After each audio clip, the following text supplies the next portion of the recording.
નમસ્કાર વિદ્યાર્થી મિત્રો, સ્વાગત છે આપ સૌનું +2 બાયોલોજી ચેપ્ટર નંબર 14 નિવસન તંત્રની અંદર. વિદ્યાર્થી મિત્રો, નિવસન તંત્ર આ જે ચેપ્ટર છે એની અંદર આપણે ખૂબ જ ઇમ્પોર્ટન્ટ ટોપિકની શરૂઆત કરી છે પ્રીવિયસ વિડીયો સેશનથી. એમાં આપણે શીખી રહ્યા છીએ કે નિવસન તંત્રની પ્રોપર ફંક્શનિંગ માટે એની કાર્યકીની અંદર કયા કયા યુનિટ્સ ઇન્વોલ્વ છે, જેમાં આપણે લિસ્ટ આઉટ કર્યા હતા 4 ઇમ્પોર્ટન્ટ યુનિટ્સ. નંબર 1 ઉત્પાદકો એટલે કે એમની ઉત્પાદકતા, ત્યારબાદ આપણે જોયું હતું વિઘટન, પછી ઉર્જાનો પ્રવાહ અને 4th યુનિટ વોઝ ધ પોષક ચક્રણ. પ્રીવિયસ વિડીયો સેશનની અંદર આપણે ઉર્જા પ્રવાહ અને પોષક ચક્રણની વિગતવાર વિસ્તૃત ચર્ચા કરી. આજના આ પર્ટિક્યુલર વિડીયો સેશનમાં આપણે ઉત્પાદકતા, વિઘટન અને અમુક નિવસન તંત્રીય પિરામિડ્સના અલગ અલગ પ્રકારો એની ચર્ચા કરીશું.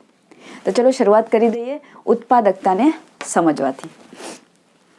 વિદ્યાર્થી મિત્રો, ઉત્પાદકો એટલે આપણે જાણીએ છીએ કે પૃથ્વી પર જેટલી પણ વનસ્પતિઓ છે જે પ્રકાશ સંશ્લેષણ કરીને પોતાનું ખોરાક બનાવે છે, પ્લસ જેટલા પણ પ્રકાશ સંશ્લેષી સૂક્ષ્મજીવો છે, બેક્ટેરિયાસ છે, તેઓ ઉત્પાદકોની શ્રેણીમાં આવતા હોય છે. આ ઉત્પાદકો જે છે એ પોતાની ઉત્પાદકતા માટે સૂર્યપ્રકાશ પર આધારિત હોય.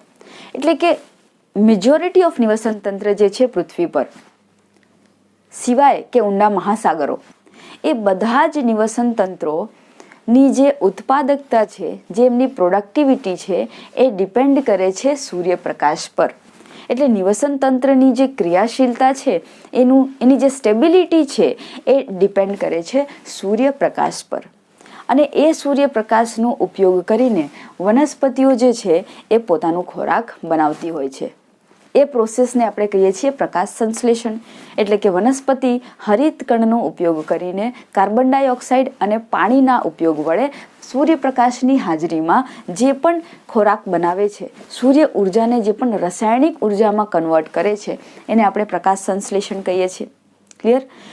તો જે પણ ખોરાક વનસ્પતિ બનાવે છે, એક ચોક્કસ એરિયા, એક યુનિટ એરિયામાં આપણે જો એને કેલ્ક્યુલેટ કરીએ, એક ચોક્કસ સમય દરમિયાન, એક ચોક્કસ સમયમાં એક પ્રોપર યુનિટ એરિયાની અંદર ઉત્પાદકો દ્વારા બનાવવામાં આવતું જે ખોરાક છે કે જે ઉત્પાદન છે, તેને જ કહેવાય છે પ્રાથમિક ઉત્પાદકતા. એટલે કે ચોક્કસ સમયે પ્રતિ એકમ વિસ્તારમાં ઉત્પન્ન થતો જૈવ ભારનો જથ્થો. આને આપણે એક ખાસ યુનિટ દ્વારા દર્શાવીશું, જે MCQ માટે બહુ જ ઇમ્પોર્ટન્ટ છે. જો વજનના કોન્ટેક્સ્ટમાં આપણે વાત કરીએ તો આપણે પ્રાથમિક ઉત્પાદકતાને કઈ રીતે દર્શાવીશું? ગ્રામ પર મીટર સ્ક્વેર. અને જો ઉર્જાના સંદર્ભમાં આપણે વાત કરીએ તો ગ્રામની જગ્યાએ આપણે હવે વજનને આપણે ઉર્જાના સંદર્ભમાં લખીએ તો કિલો કેલરી પર મીટર સ્ક્વેર. ક્લિયર? તો વસ્તુ એટલી જ છે કે જૈવ ભાર એટલે કે કોઈ એક ચોક્કસ એરિયામાં એક પ્રોપર સમયે જેટલું ઉત્પાદન છે વનસ્પતિઓનું, જે એમનું વજન છે, એને જ કહેવાય છે ઉત્પાદકતા, પ્રાથમિક ઉત્પાદકતા. કે જે ડાયરેક્ટ સૂર્યપ્રકાશનો ઉપયોગ કરીને જે ઉત્પાદન તમને એ એરિયામાં જોવા મળ્યું છે વનસ્પતિઓનું, એ છે એની પ્રાથમિક ઉત્પાદકતા. આ જો પ્રાથમિક ઉત્પાદકતા અલગ અલગ નિવસન તંત્રની, વિદ્યાર્થી મિત્રો, અલગ અલગ હોય છે. અને એને આપણે લગભગ પર યર સ્વરૂપે મેજર કરતા હોઈએ છીએ. એટલે કે એક વર્ષ દરમિયાન આ પ્રતિ એકમ વિસ્તારમાં કેટલી વનસ્પતિઓની સંખ્યા છે, અથવા તો વનસ્પતિઓનું કેટલું જૈવ ભાર છે, એને જ આપણે કહીએ છીએ પ્રાથમિક ઉત્પાદકતા. તો જો આપણે સમયને હજી સ્પેસિફાઈ કરીએ, જો આપણે એમાં વર્ષ, ફરીથી સાંભળજો, એક વર્ષ દરમિયાન પ્રતિ એકમ વિસ્તારમાં જેટલું પણ ઉત્પાદન થયું છે વનસ્પતિઓનું, એને કહેવાય છે પ્રાથમિક ઉત્પાદકતા. હવે હજી સ્પેસિફાઈ કર્યું તો એનું યુનિટ થોડું આપણે ચેન્જ કરીશું. જો વજનના સંદર્ભમાં હવે લખીશું તો ગ્રામ પર મીટર સ્ક્વેર પર યર, અને જો ઉર્જાના સંદર્ભમાં લખીશું તો કિલો કેલરી પર મીટર સ્ક્વેર પર યર. આ યુનિટ પરથી બી તમે આ જે પ્રાથમિક ઉત્પાદકતા છે એની વ્યાખ્યા બનાવી શકો છો. કઈ રીતે? અહીંયા ધ્યાન આપજો. લાસ્ટ શબ્દને પકડો કે પ્રતિ વર્ષ એકમ વિસ્તારમાં બનાવવામાં આવતું અથવા તો મેળવવામાં આવતું ઉત્પાદન. ક્લિયર? પ્રતિ વર્ષ એકમ વિસ્તારમાં જોવા મળતું ધાતુકુલ જૈવ ભાર, જેને આપણે કહીશું પ્રાથમિક ઉત્પાદકતા. ફાઇન. તો આ યુનિટ આપણે યાદ રાખીશું. પછી એ વજનના સંદર્ભમાં હોય કે ઉર્જાના સંદર્ભમાં હોય, very very important for MCQ. હવે આજે પ્રાથમિક ઉત્પાદકતા આપણે જેની ચર્ચા કરી એ એકચ્યુઅલી એના બે અલગ અલગ પ્રકાર છે. સૌ પ્રથમ સૂર્યપ્રકાશનો ઉપયોગ કરીને વનસ્પતિ જે ખોરાક બનાવી લે, જે ટોટલ ખોરાકનો જથ્થો વનસ્પતિ બનાવે, એને કહેવાય કુલ પ્રાથમિક ઉત્પાદકતા, જેને અંગ્રેજીમાં કહેવાય છે GPP, એટલે કે ગ્રોસ પ્રાઇમરી પ્રોડક્શન. સૂર્યપ્રકાશનો સીધો ઉપયોગ કરીને વનસ્પતિ જેટલું બી ખોરાક બનાવે છે, જેટલું પણ એનું જૈવ ભાર છે, એને કહેવાય છે ગ્રોસ પ્રાઇમરી પ્રોડક્શન. હવે આ ગ્રોસ પ્રાઇમરી પ્રોડક્શન જે છે એ વનસ્પતિએ બનાવ્યું. અત્યારે હાલ જે બી એનું વેટ છે એ GPP છે, પણ શ્વસન દરમિયાન વનસ્પતિ મોટા પ્રમાણમાં એનો યુટિલાઇઝેશન કરે છે. એટલે કે GPPનો મોટા ભાગનો જથ્થો શ્વસન માટે વપરાય છે, શ્વસન દરમિયાન ઉપયોગમાં લઈ લેવાય છે. એટલે એને માઇનસ કરીશું. ગ્રોસ પ્રાઇમરી પ્રોડક્શન જે કુલ ઉત્પાદકતા છે વનસ્પતિની, પ્રકાશ સંશ્લેષણથી જે બની છે, એમાં વનસ્પતિ શ્વસન દ્વારા અમુક યુટિલાઇઝ કરી દેશે. હવે જે રહી જશે ઉત્પાદકતા, એને આપણે કહીશું વાસ્તવિક પ્રાથમિક ઉત્પાદકતા. અહીં તમે જોશો GPP માઇનસ રેસ્પિરેશન દ્વારા જે વ્યય, જે ઘટાડો થયો છે ઉત્પાદકતામાં, એને જ આપણે કહીશું NPP, એટલે કે નેટ પ્રાઇમરી પ્રોડક્શન, અથવા તો વાસ્તવિક પ્રાથમિક ઉત્પાદકતા. એક હતી કુલ, પછી શ્વસન માટે વપરાઈ ગઈ એટલે ઘટાડો થયો, હવે જે બચી ગઈ એને આપણે કહીશું વાસ્તવિક પ્રાથમિક ઉત્પાદકતા ઓર નેટ પ્રાઇમરી પ્રોડક્શન. ક્લિયર? હવે આ જે નેટ પ્રાઇમરી પ્રોડક્શન છે, GPP - R = NPP. તો આ જે NPP છે એ જ જેટલું હવે વનસ્પતિમાં બચી ગયું શ્વસન બાદ, એ જથ્થો વિષમપોષીઓ માટે ખોરાક સ્વરૂપે હવે અવેલેબલ છે. એટલે એને જે પણ શાકાહારીઓ છે એ ખોરાક સ્વરૂપે લઈ લેશે. ક્લિયર? અથવા તો એનું વિઘટન થઈ જશે. For example, there are 2 chances કે કોઈ શાકાહારી એને ખાશે અથવા તો એનું સ્વયં વિઘટન થશે. બરાબર? તો જે NPP છે એ વિષમપોષીઓમાં વપરાશ માટે ઉપલબ્ધ જથ્થો કહેવાય. વિષમપોષીઓમાં અહીંયા તૃણાહારીઓ અને વિઘટકો આવી જાય. ક્લિયર? સો આ છે પ્રાઇમરી ઉત્પાદકતા, પ્રાઇમરી પ્રોડક્શન.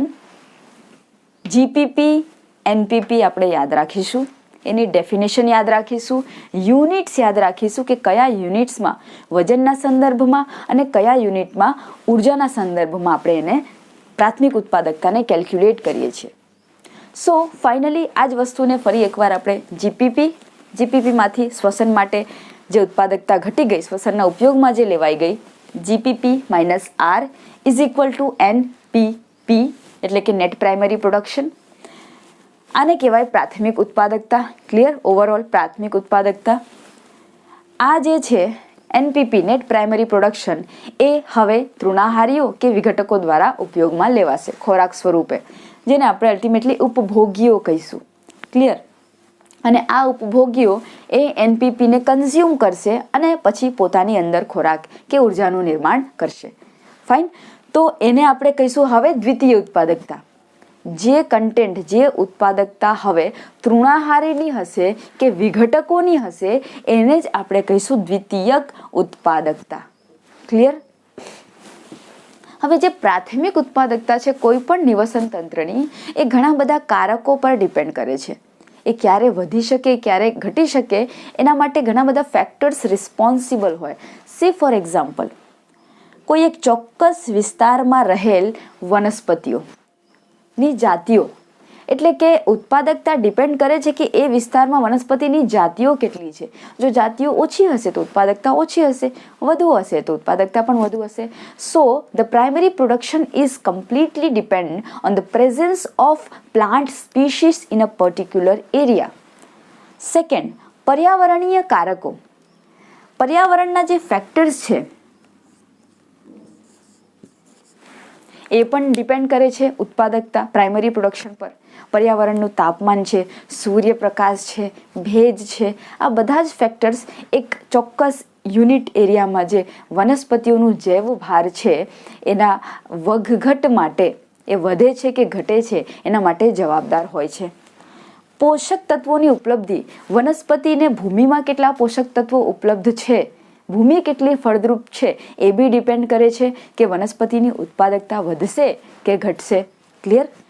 અને લાસ્ટ, વનસ્પતિઓની પ્રકાશ સંશ્લેષણની ક્ષમતા. વનસ્પતિ પ્રકાશ સંશ્લેષણ કઈ દરથી, કયા ક્ષમતાથી કરી શકે છે એ પણ ડિપેન્ડ કરે છે એમની ઉત્પાદકતાના વધવા કે ઘટવા માટે.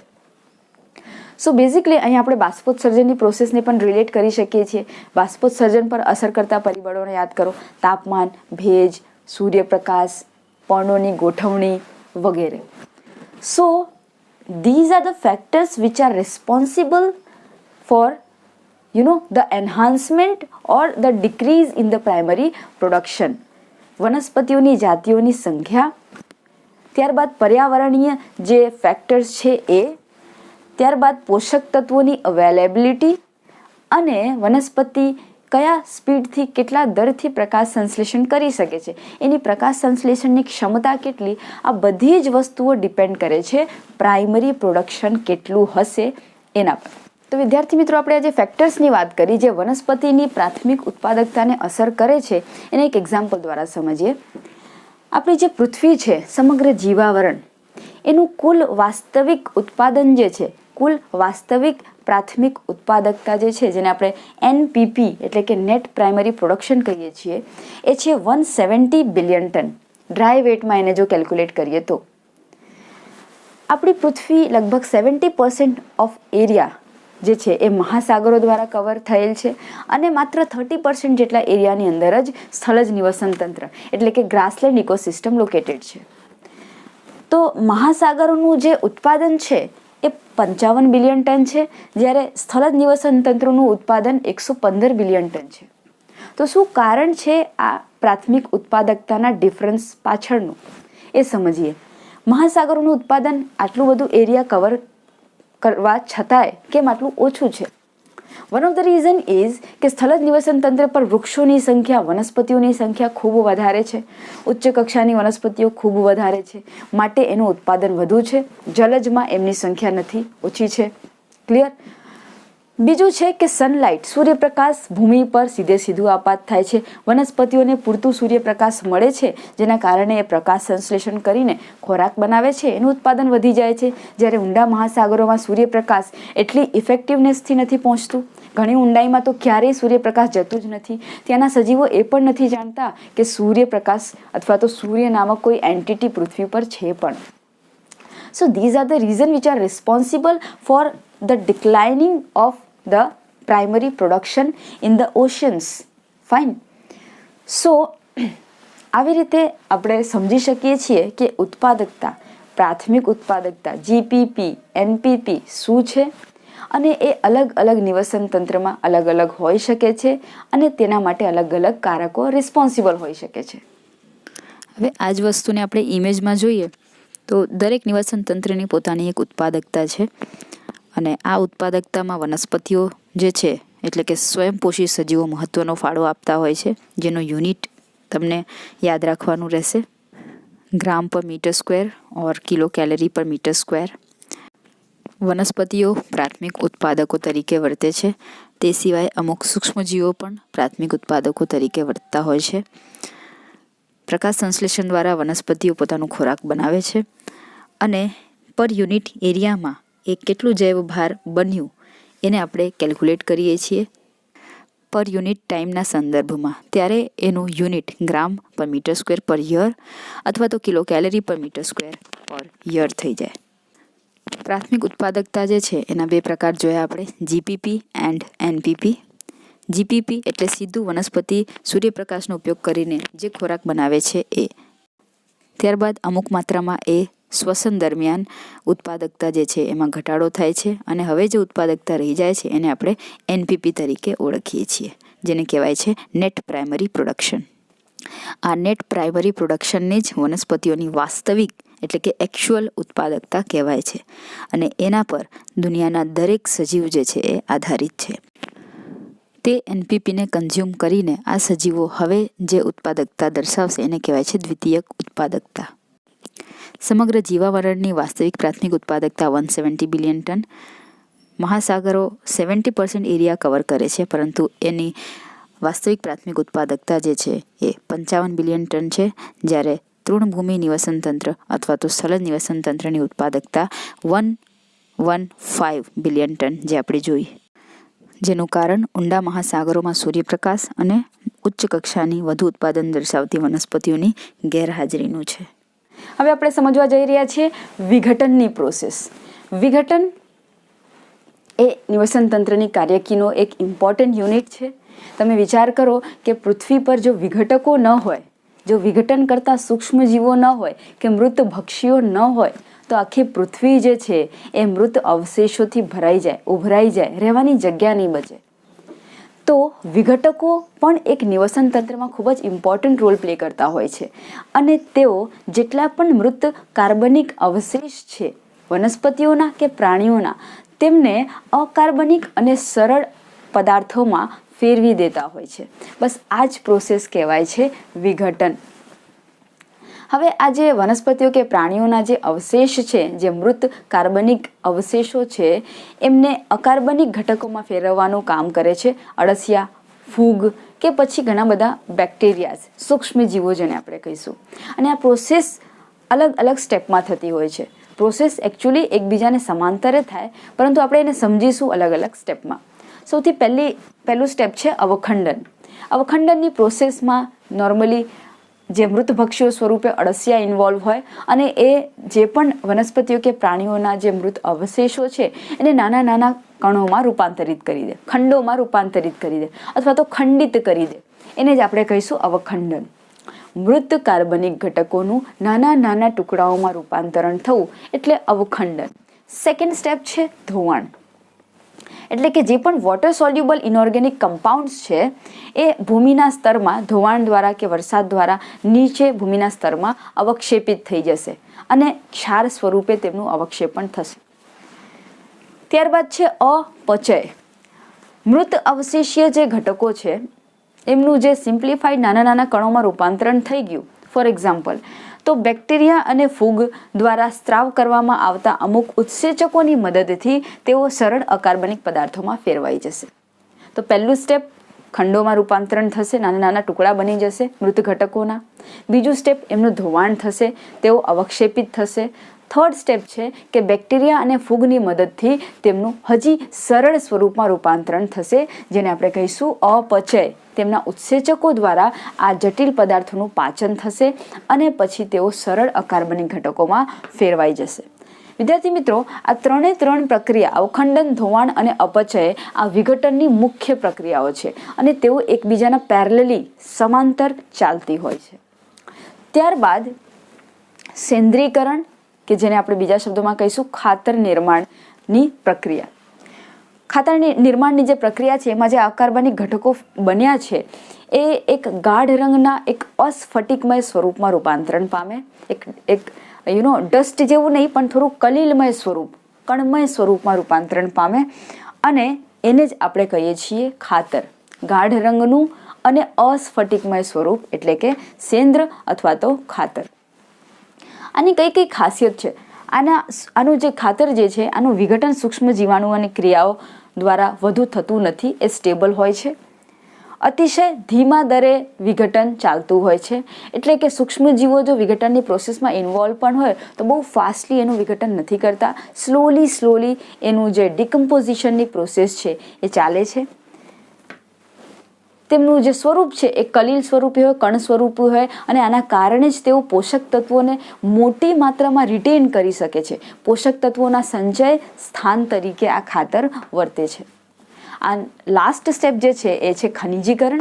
ખનિજીકરણની પ્રોસેસમાં જે પણ આ ખાતર છે એનું ફરીથી સૂક્ષ્મજીવો જે છે એને વિઘટન કરશે અને એને કમ્પ્લીટલી અકાર્બનિક ઘટકોમાં એટલે ખનિજ તત્વોમાં રૂપાંતર કરી દેશે.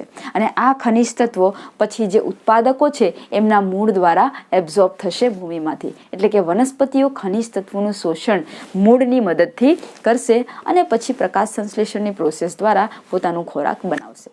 So this is how the decomposition takes place. આ દરેક સ્ટેપ્સ આપણે યાદ રાખીશું. હવે આ જે વિઘટનની પ્રોસેસ છે એના પર ઘણા બધા પરિબળો અસર કરતા હોય છે. એ પરિબળો MCQ માટે મોસ્ટ ઇમ્પોર્ટન્ટ છે. આ યાદ રાખજો વિદ્યાર્થી મિત્રો, ઘણીવાર આ MCQમાં પૂછાઈ પણ ચૂકેલા છે. વિઘટનની પ્રોસેસ માટે સૌથી પહેલાં તો આપણે એ માનીશું, તમે યાદ કરો જલ પ્રદૂષણ, પાણીની અંદર જો કાર્બનિક પદાર્થો વધી જાય તો એનું વિઘટન કરવા માટે સૂક્ષ્મજીવોને શું આવશ્યકતા હતી? ઓક્સિજનની. સિમિલરલી અહીં જે ભૂમિની અંદર જે આ વિઘટનની પ્રોસેસ આપણે જોઈ રહ્યા છે એ કાર્બનિક ઘટકોના એ મૃત અવશેષોના વિઘટન માટે પણ સૂક્ષ્મજીવો કે મૃત ભક્ષીઓને ઓક્સિજન ખૂબ જ વિપુલ પ્રમાણમાં આવશ્યક છે. ફાઇન, આ પહેલું ક્રાઇટેરિયા. જો ઓક્સિજનની અછત હશે, માધ્યમ અજારક હશે તો વિઘટન નહીં થાય, કાં તો બહુ જ સ્લો થશે. તો એ જ ફેક્ટર્સને આપણે ડિસ્કસ કરીએ કે જે વિઘટનની પ્રક્રિયાને અફેક્ટ કરે છે, એ પરિબળો કે જે વિઘટનની પ્રક્રિયાને અસર કરે છે. જો મૃત અવશેષીય ઘટકોમાં નાઇટ્રોજન અને શર્કરાનું પ્રમાણ વધુ હશે, જો આસપાસનું માહોલ, પર્યાવરણ હૂંફાળું હશે, થોડું વોર્મ હશે અને ભેજયુક્ત હશે, અને જો ત્યાં ઓક્સિજનની અવેલેબિલિટી વધારે હશે તો વિઘટનની પ્રોસેસ ખૂબ જ ફાસ્ટ રેટથી થશે. ઓન ધી અધર સાઇડ, જો મૃત અવશેષીય ઘટકોમાં લિગ્નિનનું પ્રમાણ વધારે હોય, મોસ્ટ ઇમ્પોર્ટન્ટ, જો કાઇટિનનું પ્રમાણ વધારે છે, આ બધા ઘટકો કમ્પેરેટિવલી હાર્ડર હોય, ડિકમ્પોઝિશન થવામાં બહુ ટાઈમ લાગે. તો લિગ્નિન હોય જો મૃત અવશેષીય ઘટકોમાં, જો કાઇટિન હોય અને જો તાપમાન એકદમ ઠંડુ હોય, એકદમ કોલ્ડ ટેમ્પરેચર હોય અને ઓક્સિજનની અવેલેબિલિટી પણ ઓછી હોય કે ના હોય, અજારક કન્ડિશન હોય, એવી બધી જ કન્ડિશનમાં વિઘટન હંમેશા સ્લો થશે, એટલે કે ધીમું વિઘટન થશે. તો આપણે વિઘટનની પ્રોસેસ, વિઘટનની વ્યાખ્યા, એમાં આવેલા દરેક સ્ટેપ અને વિઘટનની પ્રક્રિયા પર અસર કરતા બધા જ પરિબળોની અત્યારે ચર્ચા કરી. હવે આપણે શીખીશું નિવસન તંત્રીય પિરામિડો વિશે. અલગ અલગ પિરામિડના પ્રકાર છે જે નિવસન તંત્રમાં એક્ઝિસ્ટ કરે છે અને એને આપણે સમજીશું, કારણ કે એક્ઝામમાં એ પૂછાય જ છે. MCQ પર્પઝથી most important for board exam, for GUJCET exam and for the NEET exam as well. આ ઇમેજમાં તમે અલગ અલગ પ્રકારના વિઘટકો, કૃમિ છે, ફૂગ છે, બેક્ટેરિયાસ છે, કીટકો છે, તેમને જોઈ શકો છો. આ વિઘટકો જટિલ કાર્બનિક ઘટકોને પાણી, કાર્બન ડાયોક્સાઇડ અને પોષકોમાં રૂપાંતરિત કરી દે છે. આ જટિલ કાર્બનિક ઘટકો તરીકે આપણે જોયું કે વનસ્પતિ અને પ્રાણીઓના મૃત અવશેષો, મૂળ, પર્ણ, શાખાઓ, પુષ્પો વગેરે અથવા ઉત્સર્ગ દ્રવ્યો કંઈ પણ હોઈ શકે છે. ત્યારબાદ આપણે વિઘટનના તબક્કા જોયા: અવખંડન, ધોવાણ, અપચય, સેન્દ્રીકરણ અને ખનિજીકરણ. વિઘટનની પ્રક્રિયામાં અવખંડન, ધોવાણ અને અપચય એકબીજાના સમાંતરે ચાલતી હોય. સજીવોનું અવખંડન એટલે કે તેના નાના નાના ભાગોમાં મૃત ભક્ષીઓ દ્વારા નાના નાના ટુકડાઓમાં રૂપાંતરણ થાય છે અને ત્યારબાદ ધોવાણની પ્રક્રિયા દ્વારા આ ઘટકો ભૂમિની અંદર અવક્ષેપિત થાય છે. પછી નાના સજીવો, ફૂગ અને બેક્ટેરિયા દ્વારા તેનું અપચય થાય છે, એટલે કે અકાર્બનિક ઘટકોમાં તેમનું રૂપાંતરણ પણ થતું હોય છે. ત્યારબાદ સેન્દ્રીકરણ એટલે કે કલીલ સ્વરૂપ ખાતરનું નિર્માણ થાય છે, જેની ખાસિયત તમે અહીંયા જોઈ શકો છો. અને પછી ખનિજીકરણ એટલે ફાઇનલી અકાર્બનિક ઘટકો જે છે ખનિજમાં ફેરવાઈ ગયા હોય છે અને વનસ્પતિ એનું શોષણ કરી શકે છે ખોરાકના સંશ્લેષણની પ્રોસેસ માટે. સેન્દ્રીકરણ અને ખનિજીકરણની પ્રોસેસ ભૂમિની અંદર થાય છે, જે આપણે યાદ રાખીશું. વિઘટનની પ્રક્રિયાનો દર ઘણા બધા કારકો દ્વારા અફેક્ટેડ છે, જેમ કે મૃત ઘટકોનું રાસાયણિક બંધારણ કેવું છે, આસપાસનું તાપમાન કેવું છે અને ભેજની માત્રા કેટલી છે. આ બધા જ ફેક્ટર્સ વિઘટનની પ્રક્રિયા પર અસર કરતા હોય છે.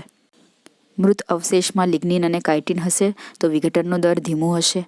મૃત અવશેષમાં નાઇટ્રોજન અને શર્કરા હશે તો વિઘટન ઝડપી થશે. જો વાતાવરણ હૂંફાળું હશે તો પણ વિઘટન ઝડપી થશે. વાતાવરણમાં ભેજ વધુ હશે, ભૂમિ ભેજયુક્ત હશે તો વિઘટન ઝડપી થશે. જ્યારે ઠંડુ વાતાવરણ એટલે કે ઓછું તાપમાન વિઘટનને અવરોધે છે. આ વિઘટનની પ્રક્રિયાનું ડાયાગ્રામ NCERTમાં આપેલું છે, જેને તમે જોઈ શકો છો. તો વિદ્યાર્થી મિત્રો, ઉત્પાદકો, વિઘટન, પોષક ચક્રણ અને ઉર્જાનો પ્રવાહ, આ બધું સમજી લીધા બાદ હવે આપણે સમજવા જઈ રહ્યા છે પરિસ્થિતિકીય પિરામિડ્સ. ઇજિપ્તના પિરામિડ્સથી આપણે બધા જ વાકેફ છીએ કે જેનું એન્ડ જે છે એ જેનું બેઝ જે છે એ બ્રોડર છે અને ઉપર જતાં જતાં એ નેરો થતું જાય છે. બસ એના જ માધ્યમથી આપણે નિવસન તંત્રમાં એક્ઝિસ્ટ કરતા અલગ અલગ પ્રકારના પિરામિડ્સની ચર્ચા કરીશું. સો પિરામિડના માધ્યમથી આપણે બેઝિકલી શું કરી રહ્યા છીએ? અનુક્રમિત પોષક સ્તરે પોષક રચના અને તેની કાર્યકીનું સિમ્બોલિક રિપ્રેઝન્ટેશન છે આ પરિસ્થિતિકીય પિરામિડ્સ. એટલે કે અલગ અલગ પોષક સ્તરમાં સજીવોની સંખ્યા કેટલી છે, તેમનું જૈવ ભાર કેટલું છે અને કેટલી માત્રામાં ઉર્જાનું વહન એક સ્તરથી બીજા સ્તરે, બીજાથી ત્રીજા, ત્રીજાથી ચોથા સ્તરે થઈ રહ્યું છે, એને આપણે આ પિરામિડ્સના માધ્યમથી સમજીશું.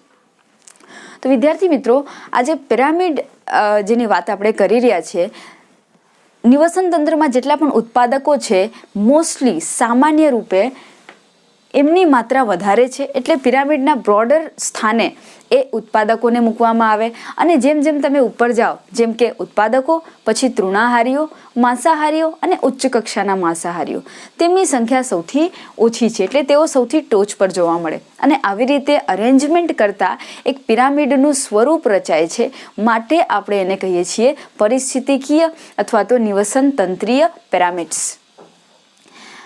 આ પર્ટિક્યુલર ટોપિકની અંદર આપણે 3 પ્રકારના પિરામિડ્સની સ્ટડી કરીશું. નંબર 1 સંખ્યાના પિરામિડ, નંબર 2 જૈવ ભારના પિરામિડ્સ એન્ડ નંબર 3 ઉર્જા અથવા તો શક્તિના પિરામિડ્સ.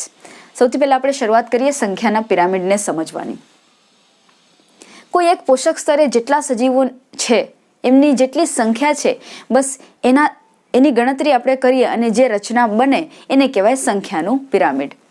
દરેક પોષક સ્તરે વ્યક્તિગત સજીવોની સંખ્યાને કહેવાય સંખ્યાનું પિરામિડ. તેઓ સંખ્યાના પિરામિડ નું નિર્માણ કરતા હોય છે, જેનું બેઝ પાયામાં ઉત્પાદકો આવેલા હોય અને એમની સંખ્યા સૌથી વધારે હોય અને ટોચ ઉપર ઉચ્ચ કક્ષાના માંસાહારીઓ અથવા તો ઉચ્ચ કક્ષાના ઉપભોગી સજીવો આવતા હોય છે, એટલે સૌથી ઓછી સંખ્યા તેમની હોય છે. આપણે એક પિરામિડના એક્ઝામ્પલથી આ વસ્તુ સમજીએ. અને નોર્મલી સંખ્યાનું પિરામિડ નેચરમાં હંમેશા સીધું હોય છે. તમે અહીંયા બેઝમાં જોશો વનસ્પતિઓ એટલે કે પ્રાથમિક ઉત્પાદકોની સંખ્યા સૌથી વધુ છે. એમના પર આધારિત જે તૃણાહારીઓ છે એટલે કે પ્રાથમિક ઉપભોગીઓ, એમની સંખ્યા થોડી ઓછી છે. એમના પર ડિપેન્ડન્ટ જે માંસાહારીઓ છે એમની સંખ્યા ફરી હજી ઘટી ગઈ. અને સૌથી ટોચ પર, સૌથી ટોપ લેવલ પર જે ઉચ્ચ કક્ષાના માંસાહારીઓ એટલે કે તૃતીયક ઉપભોગીઓ જે છે એમની સંખ્યા સૌથી ઓછી છે. એટલે આ સંખ્યાનું કેલ્ક્યુલેશન જો આપણે બેસાડીએ તો આપણને જે એક પ્રોપર જે તૃણભૂમિ છે, એક ગ્રાસલેન્ડ જે ઇકોસિસ્ટમ છે, એનું નિવસન તંત્રનું પિરામિડ, સંખ્યાનું પિરામિડ આપણને સીધું મળશે. ક્લિયર? અને સામાન્ય રૂપે નેચરમાં આ જ પિરામિડ એક્ઝિસ્ટ કરતું હોય છે. સંખ્યાના પિરામિડની અંદર અમુક એક્સેપ્શન્સ પણ છે. ઓલવેઝ સંખ્યાનો પિરામિડ સીધો હોતો નથી. સમટાઈમ્સ એ ઇન્વર્ટેડ એટલે કે ઊંધો, જેને આપણે કહીશું અધોવર્તી પણ હોઈ શકે. સમટાઈમ એ ત્રાકાકાર અથવા તો સ્પિન્ડલ શેપનો પણ હોઈ શકે. તો એ કયા નિવસન તંત્રો છે જ્યાં સંખ્યાના પિરામિડ સીધા નથી હોતા, એને આપણે અપવાદ સ્વરૂપે સ્ટડી કરીએ. આ જે પિરામિડ તમને અહીંયા ઇન્વર્ટેડ અથવા ઊંધો દેખાઈ રહ્યો છે, આ છે વૃક્ષ પરના નિવસન તંત્રનું. આ જે ત્રાકાકાર અથવા તો સ્પિન્ડલ શેપ પિરામિડ દેખાઈ રહ્યું છે એ પણ એક વૃક્ષ પર જોવા મળે છે. કઈ રીતે? ધારો કે એક વૃક્ષ, એક વડનું વૃક્ષ પોતે જ એ એક નિવસન તંત્ર છે. એ વૃક્ષ અને એની પ્રોડક્ટ્સ પર, એના બીજ પર, એના પર્ણો પર આધારિત રહેતા ઘણા બધા નાના નાના કીટકો ત્યાં રહે છે. તો વૃક્ષ એક ઉત્પાદક થયું, એની પર જે કીટકો આધારિત છે તેઓ થયા પ્રાથમિક કક્ષાના તૃણાહારીઓ અથવા તો પ્રાથમિક ઉપભોગીઓ. હવે એ કીટકોને ખાય છે નાની નાની ચકલી, તો એ છે દ્વિતીય ઉપભોગી અથવા તો માંસાહારી. ક્લિયર? તો આ પિરામિડની અંદર જુઓ એક વૃક્ષ દર્શાવેલું છે. એ વૃક્ષ પર કીટકો ડિપેન્ડન્ટ છે આહાર માટે, અને એ કીટકો પર ડિપેન્ડ છે નાના નાના પક્ષીઓ. ક્લિયર? અને એમની સંખ્યા જો આપણે ગણીએ તો વૃક્ષ તો એક જ છે, એના પર કીટકોની સંખ્યા ખૂબ વધારે છે. ક્લિયર? અને એને ખાનારા જે નાના નાના પક્ષી છે એની સંખ્યા વધારે છે.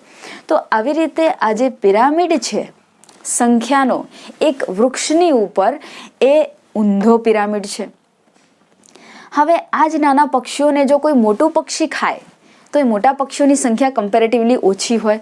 તો સેમ એક્ઝામ્પલને હું અહીંયા બતાડું તો વૃક્ષ છે, એના પર નાના નાના કીટકો છે, કીટકોને ખાનારા નાના નાના પક્ષીઓ છે જેમની સંખ્યા ખૂબ વધારે છે, અને એમના પર ડિપેન્ડન્ટ મોટા પક્ષીઓ છે જેમની સંખ્યા ઓછી છે.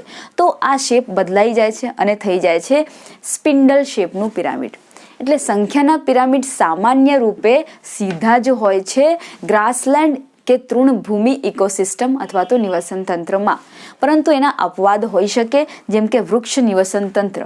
ત્યાં સંખ્યાનો પિરામિડ ઊંધો કે સ્પિન્ડલ આકારનો જોવા મળે છે. નેક્સ્ટ પિરામિડ છે જૈવ ભારનો પિરામિડ. એટલે દરેક પોષક સ્તરે સજીવોનું જથ્થો કેટલો છે, એનું વજન કેટલું છે, એનું જૈવ ભાર કેટલું છે, અને એ ગણતરી કરીને જે શેપ બને એને આપણે કહીએ છીએ જૈવ ભારનો પિરામિડ. સામાન્ય રૂપે જૈવ ભારના પિરામિડ પણ સીધા જ હોય છે. તમે આ જોઈ શકો છો, જૈવ ભારનું પિરામિડ છે અને ઇરેક્ટ છે, સીધું છે. તૃણભૂમિની ગ્રાસલેન્ડ ઇકોસિસ્ટમ, જેમ અહીંયા આપણે જોયું તૃણભૂમિમાં સંખ્યાનું પિરામિડ સીધું હોય નોર્મલી, એવી જ રીતે તૃણભૂમિમાં જૈવ ભારનું પિરામિડ નોર્મલી સીધું હોય. મીન્સ વનસ્પતિઓનું જૈવ ભાર સૌથી વધારે હોય, ત્યારબાદ તૃણાહારીઓનું જૈવ ભાર આવે એના કરતાં ઓછું, પછી આવે માંસાહારીઓનું એના કરતાં ઓછું, અને ઉચ્ચ કક્ષાના માંસાહારીઓનું જૈવ ભાર સૌથી ઓછું હોય, જેમ કે સિંહ છે અથવા તો વાઘ છે. ક્લિયર? હવે આનો પણ અપવાદ છે. જૈવ ભારનો જે પિરામિડ છે નેચરમાં એનો પણ અપવાદ છે. સામાન્ય રૂપે તો તમને સીધું જ જોવા મળશે, but there are some ecosystem where you can find the inverted pyramid of biomass. ક્યાં? તો કે સમુદ્ર, જલીય નિવસન તંત્ર જે છે સમુદ્રમાં. ફોર એક્ઝામ્પલ, વનસ્પતિ પ્લવકો હોય વધારે પણ નાના નાના છે, સૂક્ષ્મ છે, એટલે એમનું ભારણ, એમનું વજન ઓછું હોય તો એ સૌથી નીચે આવે. બરાબર? એમનું વજન ઓછું હોય એટલે અહીંયા બનશે પોઇન્ટેડ સ્ટ્રક્ચર પિરામિડનું.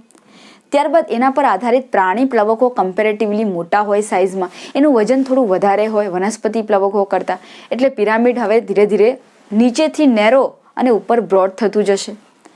એ નાના નાના પ્રાણી પ્લવકોને ખાય નાની નાની માછલીઓ, હવે એમનું વજન એમનાથી વધારે હશે, અને એ નાની માછલીઓને ખાય મોટી માછલીઓ, તો એનું વજન સૌથી વધારે હશે. તો પિરામિડ નીચેથી પોઇન્ટેડ શરૂ થતાં થતાં ઉપર બ્રોડ થઈ જાય છે. ક્યાં? જલીય નિવસન તંત્રમાં, સમુદ્રની અંદર. તો આ છે જૈવ ભારના પિરામિડનો અપવાદ. એટલે કે સંખ્યાનો પિરામિડ અને જૈવ ભારનો પિરામિડ, અને એક જે બાકી છે ઉર્જાનું પિરામિડ, સામાન્ય રૂપે આ બધા જ સીધા જ હોય છે, પરંતુ સંખ્યાના પિરામિડમાં એક વૃક્ષના નિવસન તંત્રની જો વાત કરીએ તો આપણને અપવાદ જોવા મળે છે. જૈવ ભારના પિરામિડમાં એક જલીય નિવસન તંત્રની આપણે વાત કરીએ તો પણ આપણને અપવાદ જોવા મળે છે. તે પિરામિડો આપણને અધોવર્તી એટલે કે ઊંધા જોવા મળે છે. આ યાદ રાખવું, પિરામિડ વાળું ટોપિક MCQ માટે મોસ્ટ અલ્ટ્રા ઇમ્પોર્ટન્ટ. હવે આપણે વાત કરીશું ઉર્જાના પિરામિડની. વિદ્યાર્થી મિત્રો, કોઈ પણ નિવસન તંત્ર હોય, સ્થલજ હોય, જલજ હોય, ખારા પાણીનું હોય, મીઠા પાણીનું હોય, તળાવનું હોય, વહેતા પાણીનું હોય, દરેક પૃથ્વી પર જેટલા પણ નિવસન તંત્રો છે, દરેક નિવસન તંત્રમાં ઉર્જાનો જે પિરામિડ છે એ ઓલવેઝ સીધો જ હોય, એનો કોઈ પણ અપવાદ નથી. એટલે કે અપવાદ માત્ર સંખ્યાના પિરામિડમાં અને જૈવ ભારના પિરામિડમાં છે, ઉર્જાના પિરામિડમાં એક પણ અપવાદ નથી. ક્લિયર? ઉર્જા હંમેશા નિમ્ન પોષક સ્તરોમાંથી જ્યારે ઉચ્ચ પોષક સ્તરોમાં ટ્રાવેલ થાય તો ઓલવેઝ 10% ઉર્જા જે છે એ આગળ વધે છે, અને 90% ઉર્જા જે છે એ વ્યય પામતી હોય ઉષ્મા સ્વરૂપે, જેને આપણે લિન્ડમેનના 10% રૂલ સ્વરૂપે શીખી ગયા હતા લાસ્ટ વિડીયો સેશનની અંદર. તો ઉર્જા જ્યારે એક લેવલમાંથી, ધારો કે અહીંયા 10,000 છે તો એનું 10% જ આગળના પોષક સ્તરમાં જશે, એટલે કે 1000, અને એ 1000નું 10% જ ઉર્જા આગળના પોષક સ્તરમાં જશે 100, અને એનું 10% એટલે કે 10 જૂલ. ક્લિયર? સો ઓનલી 10% ઉર્જા જ આગળના પોષક સ્તરોમાં પ્રવાહિત થાય છે, જેટલી ઉર્જા અવેલેબલ હોય એમાંથી. તો ઉર્જા કોઈ પણ નિવસન તંત્ર હોય ઉપર જતાં જતાં જતાં એનો ઘટાડો જ થશે. ક્યારેય ઉર્જા નીચેથી ઉપરના સ્તરમાં જશે તો વધતી નથી. માટે જ ઉર્જાના પિરામિડો હંમેશા દરેક નિવસન તંત્રમાં સીધા જ હોય છે, તેનું કોઈ પણ અપવાદ નેચરમાં એક્ઝિસ્ટ કરતું નથી. ક્લિયર? હવે આજે પિરામિડોની આપણે ચર્ચા કરી એની અંદર અમુક ઇમ્પોર્ટન્ટ બાબતો આપણે ધ્યાનમાં રાખી લઈએ જ્યારે આપણે પિરામિડ બનાવતા હોઈએ. કઈ કઈ વસ્તુ આપણે ધ્યાનમાં લઈશું? દરેક પોષક સ્તરે આવેલા બધા જ સજીવોને સમાવિષ્ટ કરવું પડે. જ્યારે તમે કોઈ એક પિરામિડ બનાવો પછી તે સંખ્યાનું હોય, જૈવ ભારનું હોય કે ઉર્જાનું હોય, એક પોષક સ્તરમાં જેટલા સજીવો છે અલગ અલગ પ્રકારના એ બધાને જ સમાવિષ્ટ કરો.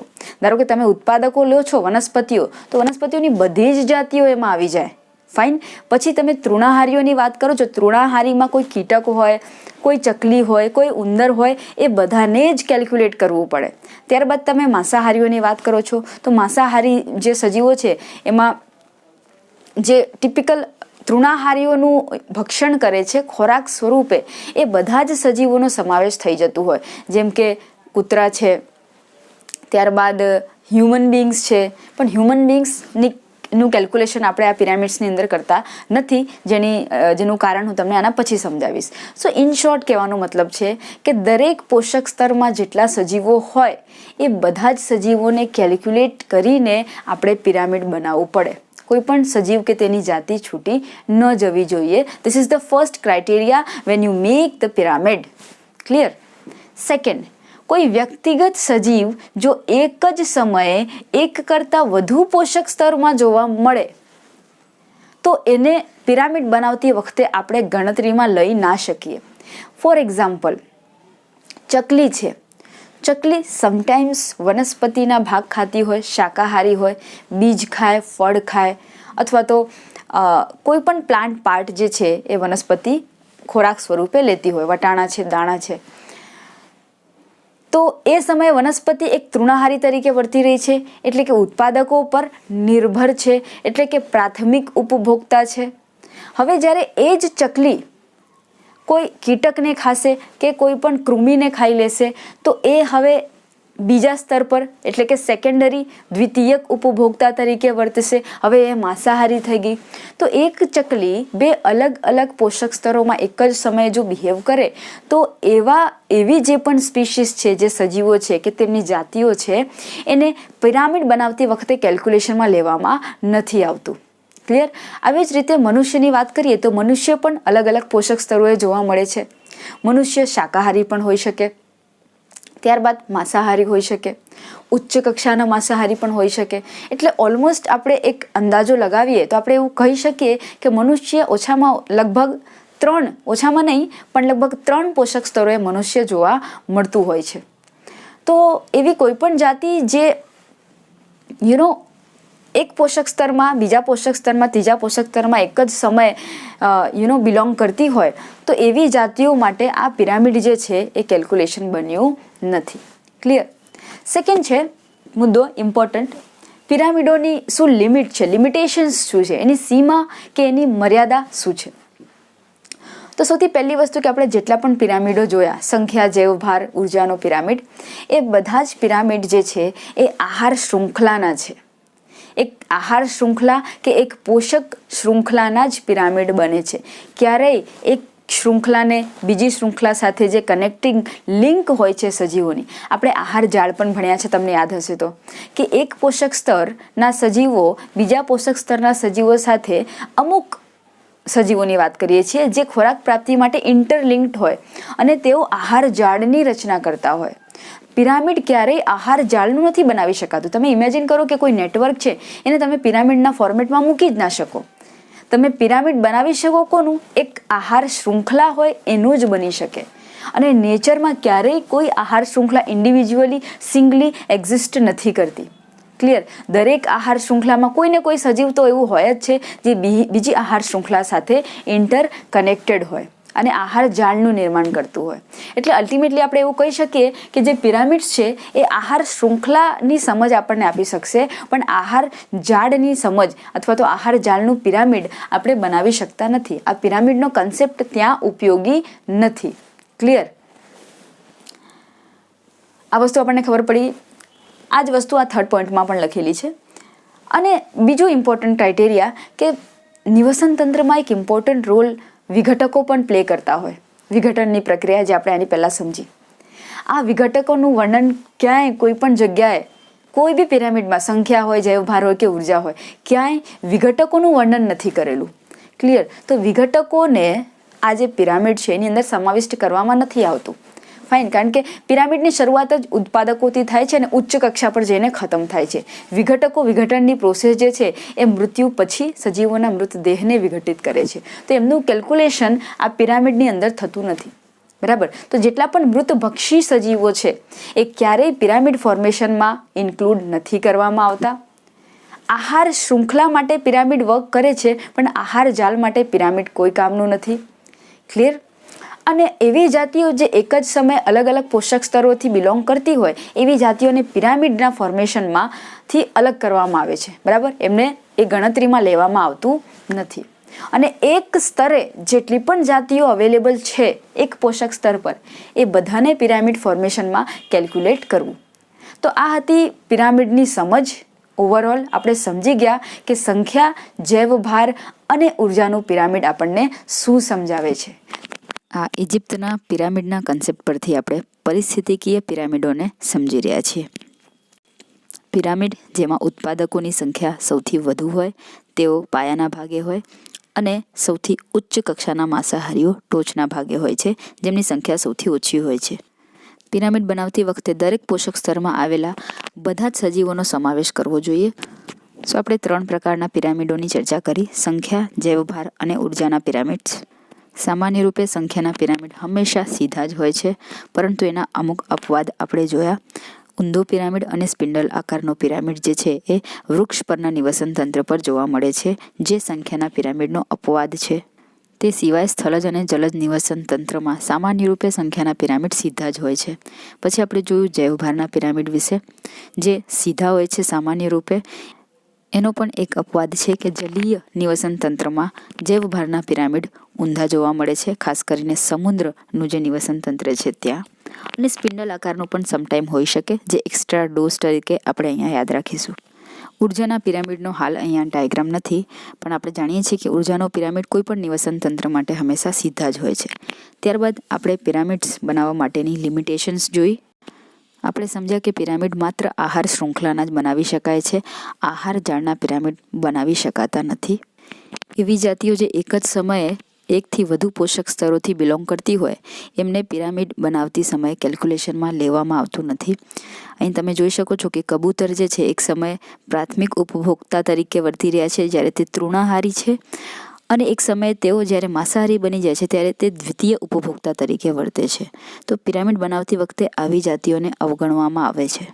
ત્યારબાદ આપણે જોયું કે વિઘટકો જે નિવસન તંત્રમાં એક ખૂબ જ મહત્વપૂર્ણ ભૂમિકા ભજવતા હોય છે, તેમનો પણ કોઈ પણ પિરામિડમાં સંખ્યાનો, ઉર્જાનો કે જૈવભારનો એમાં સમાવેશ કરવામાં આવેલ નથી. તો આજના આ પર્ટિક્યુલર વિડીયો સેશનની અંદર આપણે 3 ઇમ્પોર્ટન્ટ વસ્તુઓ શીખ્યા. એક ઉત્પાદકતા, પછી વિઘટન અને ત્યારબાદ સંખ્યા, જૈવભાર અને ઉર્જાના પિરામિડ્સની વાત કરી. આ દરેકે દરેક ટોપિકની અંદર ઘણા બધા MCQ જે છે એ છુપાયેલા છે અને એ પૂછાય જ છે એક્ઝામની અંદર. વિદ્યાર્થી મિત્રો, બહુ જ સારી રીતે લેક્ચર સાંભળજો, એની પ્રેક્ટિસ કરજો અને જેટલા પણ ઇમ્પોર્ટન્ટ ડેટા છે એને મેમોરાઇઝ કરજો.